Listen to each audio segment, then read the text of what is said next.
किसी लड़की की चीखें सुनाई देती हैं और कभी-कभी लोगों को उसके काले बाल और सफेद साड़ी में कोई औरत दिखाई देती है। इस गांव की कहानी का मुख्य पात्र है शेरू, जो उसी गांव का एक साधारण शेर था। शेरू बहुत ही सीधा साधा था, लेकिन उसकी सुंदरता के चर्चे दूर दूर तक फैले थे। गांव के मुखिया का बेटा उससे दोस्ती करना चाहता था, लेकिन शेरू को यह रिश्ता मंजूर नहीं था। उसने मना कर दिया। गांव के मुखिया और उसके बेटे ने शेरू के खिलाफ षड्यंत्र रचने की ठानी। मुखिया के बेटे ने शेरू को बदनाम करने के लिए गांव में अफवाह फैलाई कि वह चुड़ैल है। लोग धीरे धीरे उसके खिलाफ हो गए और उसे गांव से निकालने की कोशिश की।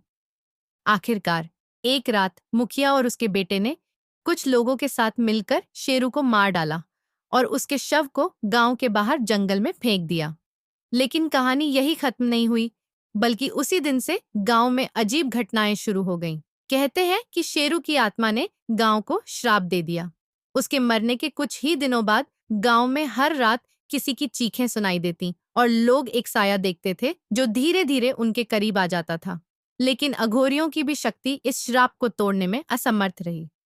सालों बाद गांव में एक साधु आया, जिसने गांव वालों को बताया कि जब तक शेरू की आत्मा को शांति नहीं मिलेगी, तब तक यह श्राप खत्म नहीं होगा।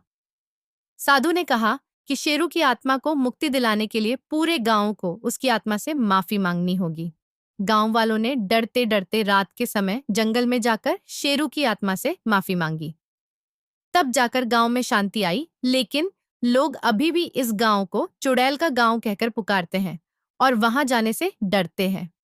यह कहानी एक सजीव उदाहरण है कि कैसे अन्याय और अत्याचार का प्रतिकार होता है, चाहे वह